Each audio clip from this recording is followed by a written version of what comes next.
Assalamualaikum teman-teman. Alhamdulillah kita berjumpa lagi. Semoga kalian dimanapun berada selalu diberi kemudahan dalam menjalankan aktivitas oleh Allah Subhanahu Wa Taala. Bagi teman-teman yang Muslim, sebelum menyimak video ini, jika kalian belum membaca Quran surat Al-Kahfi, cepatkan waktu di hari Jumat ini untuk membaca Quran surat Al-Kahfi. Baru kalian bisa melihat video ini. Baik teman-teman, kita sampai di bincang buku yang kelima. Di bincang buku yang kelima ini kita akan membahas masih karya Pitoy Amri dengan judul Resi Durna Sang Guru Sejati. Kisah ini berawal dari sebuah tempat di daerah atas angin bernama Hargo Jembangan. Daerah atas angin memang terkenal dengan iklim yang sangat tidak menentu. Nah, Hargo Jembangan ini masuk wilayah atas angin, di mana di Hargo Jembangan ini terdapat seorang resi yang sangat dihormati oleh penduduknya bernama Resi Bharatwaja. Resi ini setiap pagi selalu memberikan ceramah-ceramah yang sangat bersifat agamis kepada para penduduk Hargo Jembangan, sehingga para penduduk Hargo Jembangan semangat untuk menjalani aktivitas di tengah iklim yang tidak menentu. Resi Bharatwaja ini memiliki dua murid kinasih. Yang pertama bernama Bambang Kumbayana, yang tidak lain adalah anaknya sendiri, dan yang kedua bernama Arya Sucitra, masih keponakannya, ya, jadi anak dari adiknya. Antara Bambang Kumbayana dan Arya Sucitra memang kemudian berteman sangat baik. Ternyata hubungan antara Resi Bharatwaja dan putranya Bambang Kumbayana ini tidak begitu baik. Hubungan mereka layaknya bara di dalam sekam. Puncak kejadian itu adalah ketika Bambang Kumbayana pulang setelah membantai para kawanan raksasa dan membawa kepala para raksasa itu dan ditancapkan di perbatasan desa dengan tujuan agar raksasa lain tidak datang lagi ke desa. Ini menimbulkan keresahan warga dan Resi Bharatwaja meminta putranya untuk menurunkan kepala-kepala raksasa itu, tapi justru berakhir dengan perseteruan, berakhir dengan cekcok, dan akhirnya berujung kepada diusirnya Bambang Kumbayana oleh ayahnya sendiri, yaitu Resi Bharatwaja. Mengetahui bahwa saudaranya diusir oleh Resi Bharatwaja, Arya Sucitra selang beberapa hari kemudian memang memutuskan keluar dari Hargo Jembangan. Ini nanti akan menjadi dua alur yang berbeda, tapi antara Bambang Kumbayana dan Arya Sucitra nanti akan bertemu di suatu momen yang puncak di perang Bharatayuddha atau momen-momen lain sebelumnya. Baik, kita awali dari Bambang Kumbayana. Bambang Kumbayana melakukan perjalanan di berbagai tempat, dia melakukan aksi-aksi kriminal dalam rangka bertahan hidup sampai membuat tangannya terluka dan lumpuh, sampai akhirnya Bambang Kumbayana bermukim di satu wilayah yang bernama Tempuru atau Kerajaan Tempuru. Kerajaan Tempuru ini memiliki seorang putri, anak dari raja yang bernama Dewi Krepi. Dewi Krepi ini mampu mengamalkan ajian Salin Rogo, yaitu dia bisa mengubah dirinya agar mirip dengan orang yang dia inginkan. Terutama Dewi Krepi sangat mirip bisa mengubah dirinya mirip dengan Dewi Wilutama. Ketika melihat Bambang Kumbayana, Dewi Krepi jatuh hati pada Bambang Kumbayana. Singkat cerita, Dewi Krepi dalam wujud dia mengubah dirinya menjadi Dewi Wilutama berhasil mendapatkan hati dari Bambang Kumbayana, dan lahirlah anak dari hubungan mereka berdua bernama Aswatama. Meskipun Dewi Krepi harus mengorbankan jiwanya ketika dia mengandung Aswatama, karena ini adalah salah satu dampak buruk dari amalan Salin Rogo yang dimiliki oleh Dewi Krepi. Singkatnya, kemudian Bambang Kumbayana yang kemudian mengubah dirinya menjadi nama Durna atau Resi Durna, kemudian melakukan perjalanan dengan membawa bayi Aswatama karena Dewi Krepi meninggal setelah melahirkan Aswatama.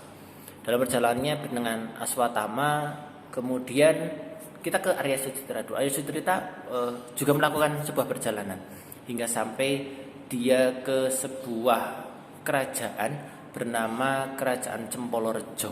Nah, Kerajaan Cempolorejo ini sebenarnya punya putra mahkota yang bernama Pangeran Gandamana. Tapi para sesepuh dari Cemolorejo mengatakan bahwa Pangeran Gandamana tidak seharusnya menerima jabatan menjadi seorang raja, padahal dia sudah dinobatkan menjadi Pangeran Anom. Itu yang membuat kemudian Pangeran Gandamana memang tidak menerima jabatan menjadi raja. Nah, ketika Arya Sucitra mengabdi di Cemolorejo hingga akhirnya kemudian raja dari kerajaan Cemolorejo ini meninggal, yang diangkat menjadi raja karena bakti dan sebagainya justru Arya Sucitra, diangkat sendiri oleh Pangeran Gandamana. Arya Sucitra dinikahkan dengan adik dari Gandamana, kemudian diangkat menjadi raja Cemolorejo yang kemudian bergelar Prabu Drupada. Nah, kita simak dulu Prabu Drupada. Baik, dalam perjalanannya Resi Durna, ya, Bambang Kumbayana sudah mengubah namanya menjadi Resi Durna, bertemu dengan Prabu Drupada dalam sebuah acara semarak atau sedekah laut waktu itu. Jadi acara tasyakuran yang dilaksanakan di tepi pantai karena kerajaan Cemolorejo terkenal dengan hasil lautnya yang melimpah. Resi Durna mengenali bahwa itu adalah Arya Sucitra. Jadi kemudian dia memanggil nama temannya, ya. Tapi Arya Sucitra tidak menjawab karena dia tahu bahwa dia sekarang adalah seorang raja dan raja adalah marwah sebuah negara. Maka dia tidak lekas-lekas menjawab panggilan dari Durna atau Bambang Kumbayana. Lah, sikap Resi Durna ini yang dianggap sok kenal kepada Raja Cemolorejo membuat Gandamana marah. Kemudian Gandamana menghalau Resi Durna, bahkan memukulnya. Gandamana sempat kaget karena pukulan yang dia berikan tidak berefek cukup parah kepada orang asing ini, ya, karena Gandamana tidak kenal dan dia yakin bahwa orang asing ini adalah bukan orang sembarangan. Resi Durna mengalami luka yang cukup parah hingga akhirnya memendam rasa kekecewaan kepada sahabatnya sendiri, Arya Sucitra, yang kemudian sudah bergelar Prabu Drupada. Rasa sakit hati yang terus dia bawa hingga akhirnya Resi Durna ini mempunyai murid, kemudian mengangkat murid, jumlah muridnya 5 dengan anaknya sendiri yaitu Aswatama. Kemudian dilatih sedemikian rupa hingga kemudian muridnya menaruh rasa hormat yang sangat luar biasa kepada guru mereka yaitu Resi Durna.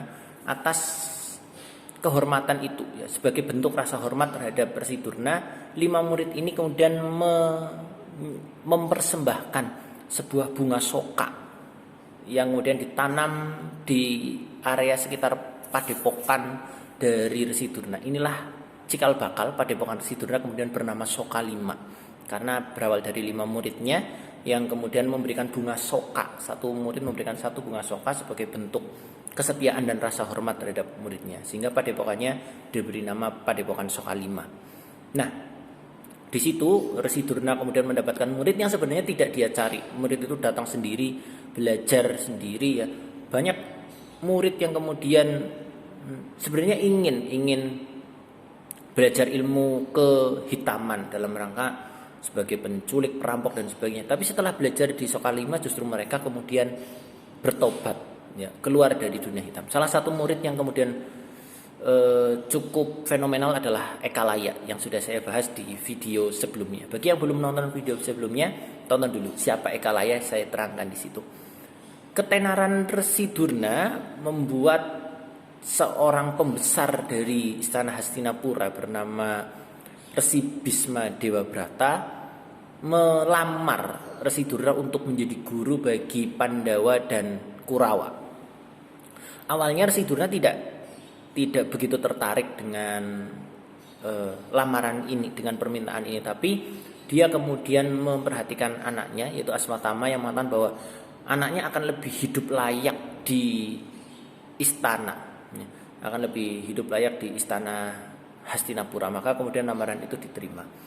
Dan Resi Durna mengatakan bahwa dia hanya akan menjadi guru untuk Pandawa dan Kurawa selama di Hastinapura. Nah, selama menjadi guru bagi Pandawa dan Kurawa ini adalah justru Resi Durna jatuh hati kepada 2 Pandawa yaitu Arjuna dan Bima atau Werkudara.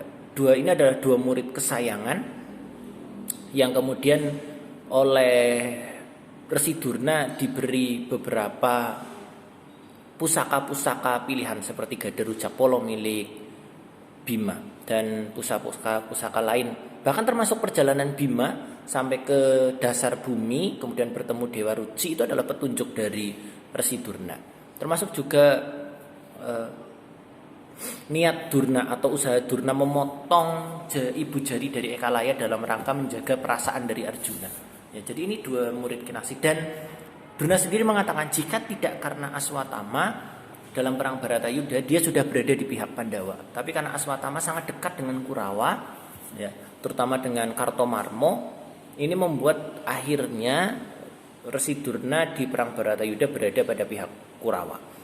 Baik, dalam perjalanannya Resi Durna hanya menjadi guru untuk Pandawa dan Kurawa, maka sangat dihormati sampai kemudian Pandawa terusir dari Hastinapura, termasuk dalam perang Bharatayuda ketika Resi Durna menjadi panglima perang, sontak Pandawa tidak ada yang mau turun dalam medan laga. Mengapa? Karena yang menjadi panglima perang pihak Kurawa adalah guru mereka sendiri, ya.